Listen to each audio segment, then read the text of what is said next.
I want to share my top 5 tips for a flat belly because this is probably one of the most asked questions that I have. And before we dive into these 5 tips that work for reference, these are my 58-year-old, 5 years post-menopause and post-big breakfast abs. No tummy tuck, no liposuction. I wake up like this and it feels amazing. And here's what I do. Here are my 5 tips. This is what I do. And it's worked for so many other people. And it's so simple. Tip number 1, prioritize protein. I mean, you knew I was going to say that, right? So our bodies need clean, real protein from real food, not shakes, pills, bars, processed crap. Our bodies need protein from real food to build and maintain our lean body mass. So we look toned. And that's what everyone says, Elizabeth, I don't want to be bulky. I just want to be toned. You're not going to be bulky. I'm not bulky, but I eat a lot of protein.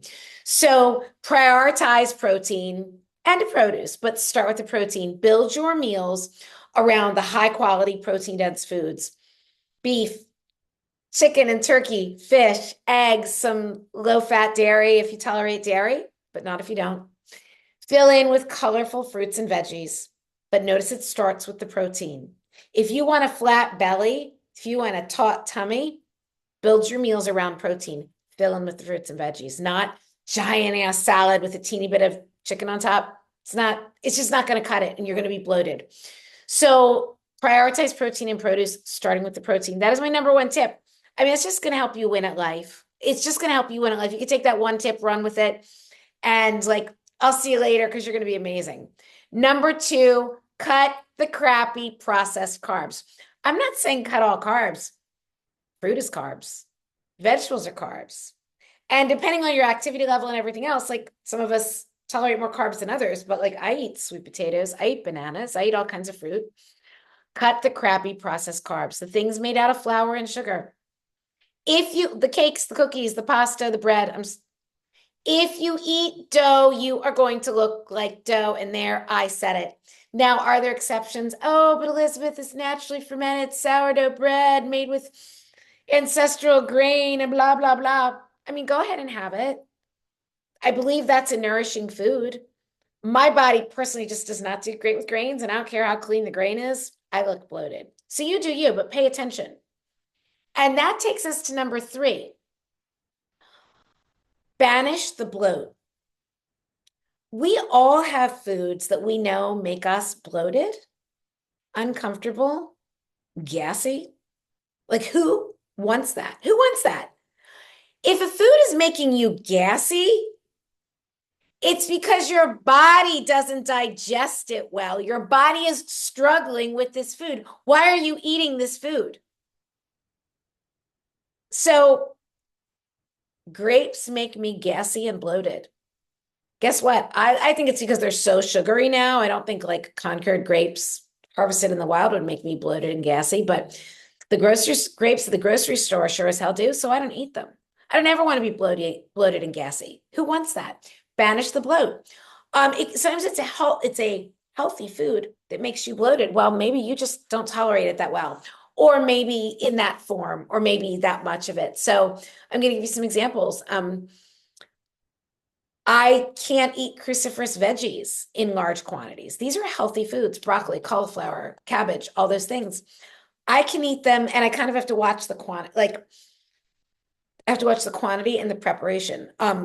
But as a result, I do eat mashed cauliflower. I think it's yummy when you want that comfort food vibe. I like all of these foods, but I don't eat them in large quantities.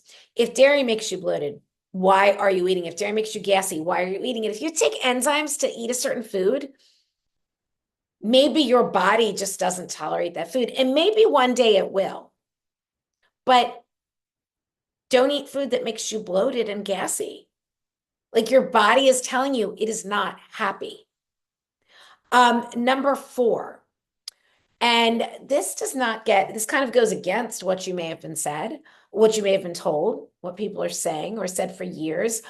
Hydrate in between meals. Drink the bulk of your fluids, which I'm hoping are water or lemon water, or maybe some herbal tea or something. But Consume the bulk of your fluids in between meals. I'm not saying you can't have a sip of something while you're eating dinner.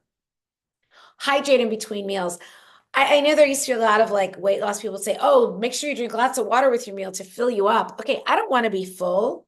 I want to be satisfied. If I drink a lot of water with my meal, I feel bloated and yucky, but it's actually interfering with your digestion. So hydrate between meals. And then number 5.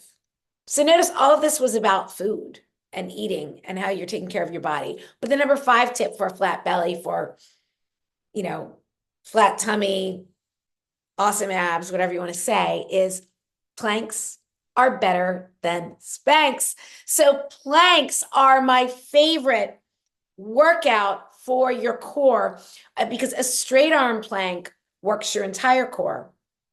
The forearm or elbow plank is going to work those frontal abdominal muscles, and then side planks work your obliques. But planks are better than Spanx. It is like having build and shapewear every damn day, and who doesn't want that? So if you like my content, if you like my vibe, if you're enjoying this new YouTube thing I've got going on, which I'm having a lot of fun with, please subscribe. Please subscribe. That shows YouTube that my content is valuable. Even better, please spread the word. If one of my videos might help a friend, could you please share it? Let's get this message out there that you can love your body, or share it in your social media. Let's get the message out to lots of people. Let's get this message out there that you can love your body and your life at any age. Have an amazing day, and thank you so much for being here.